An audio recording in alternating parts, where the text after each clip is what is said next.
Salut à tous, jour 41 du journal de bord. Aujourd'hui, on va parler d'un échec et comment se relever instantanément des échecs vécus. Alors, donc pour faire simple, je vais simplement raconter ma journée au début et après venir au sujet. Donc, je me suis levé à 4h30, j'ai fait 1h30 de marche, j'ai fait 1h30 de mandarin, 1 heure de mandarin. Puis je suis allé en cours d'anglais, 2 heures d'anglais, j'ai fait des courses, je suis allé à la salle. Et à ce moment-là, j'avais déjà fait 18 000 pas, un truc comme ça, sans trop forcer le matin. J'avais pas fait énormément de pas, j'avais fait genre 10 000 pas, un truc comme ça le matin, ou 11 000, je sais plus. Et ensuite, je suis allé donc en cours. J'ai eu un cours de Serious Game, en gros un Serious Game où on était 6 équipes de 3 et qui va continuer pendant la semaine. C'est la gestion d'entreprise, on a chacun une entreprise, on doit gérer à peu près les créances clients, le prix du produit qu'on vend, tout ça, tout ça. C'était pas mal, sauf que le jeu en réalité il est un peu mal fait parce que c'est un peu aléatoire. Nous on a un peu baissé les prix et pas fait énormément de pub pour que tout le monde ait accès au produit et qu'on ait plus de ventes. Et on n'a pas eu énormément de ventes parce que le produit était inélastique. C'est-à-dire que les gens ne s'adaptaient pas au produit, ils pouvaient acheter même si le prix était un peu élevé. Un peu comme les iPhones par exemple ou les cigarettes. Bah si le prix il monte, les gens ils vont quand même acheter parce qu'ils ont besoin de cigarettes. Donc c'était pas incroyable. Enfin le projet, le jeu pouvait être incroyable, mais il manquait beaucoup d'informations, c'est beaucoup d'aléatoires. Par exemple le nombre de ventes dans l'année, bon c'est normal, c'est un peu aléatoire, mais la fourchette de prévision était énorme. Et le fait qu'on puisse avoir un sentiment d'aléatoire sur le, si on si on alloue beaucoup d'argent à la publicité, on peut ne pas forcément être récompensé, donc c'est un peu dommage. Ensuite, j'ai eu un CM d'acoustique et j'ai fait beaucoup de méca quantique pendant le CM d'acoustique pour réviser le DS de demain. Voilà, donc c'est tout pour la journée. Je suis à 20, 21, 22 000 pas, un truc comme ça. Et puis je suis rentré, il est 18h, je vais me faire à manger, et puis voilà. Donc pour revenir au sujet, comment on se relève instantanément des échecs qu'on vit. En fait, ça va être anecdotique, mais vous voyez sur mes mains, bah, c'est la première fois que je mets du vernis à ongles et que j'en mets en public. Et, euh, et bah, ce matin, je me suis dit, vraiment, j'y ai pensé longtemps. Et puis la semaine dernière, je me suis dit, est-ce que je vais en mettre, tout ça. Et ce matin, je voulais vraiment en mettre. Donc j'ai hésité longtemps, et puis je me dis, je vais commencer à en mettre. Je commence à en mettre. Je galère un peu. C'est-à-dire que je fais des bavures et tout. Et pour enlever, j'ai que du dissolvant et du coton.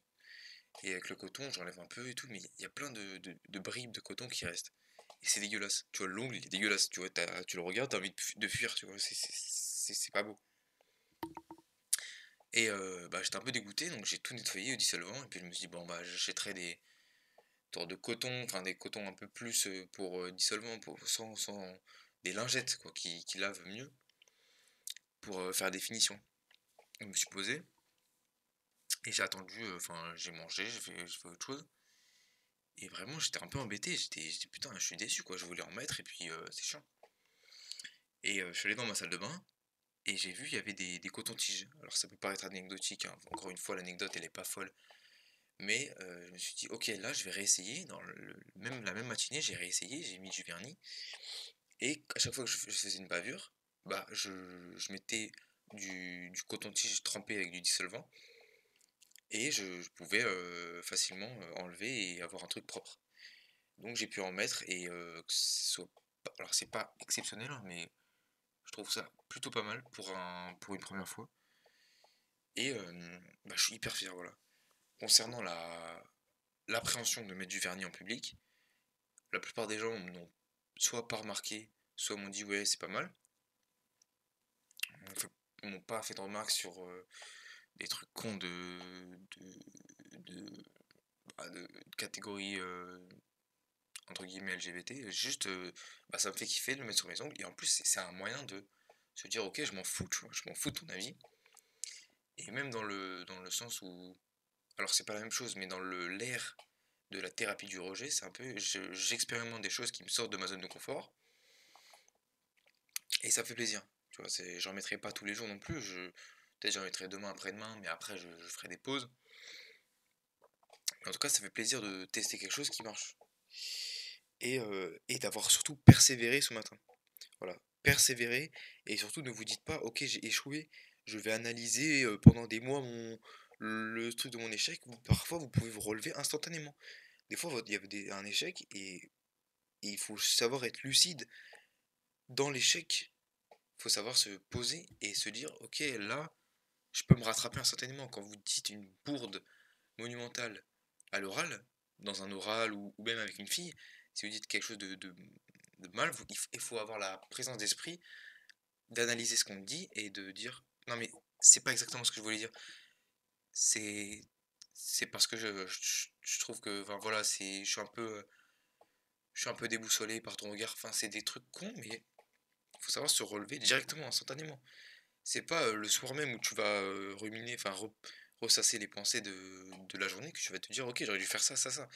Peut-être qu'à l'instant T, tu peux le faire directement. Alors c'est facile à dire, mais et puis l'anecdote, bon, elle est simple à appliquer parce que j'étais pas dans un moment de pression, enfin, j'aurais pu vivre ma vie sans, sans vernis à ongles sur les doigts, mais c'est quand même un truc marquant de ma journée. Oser et surtout se relever après un échec immédiat. Voilà, c'est un peu ce que je voulais laisser, ce que je voulais vous communiquer aujourd'hui.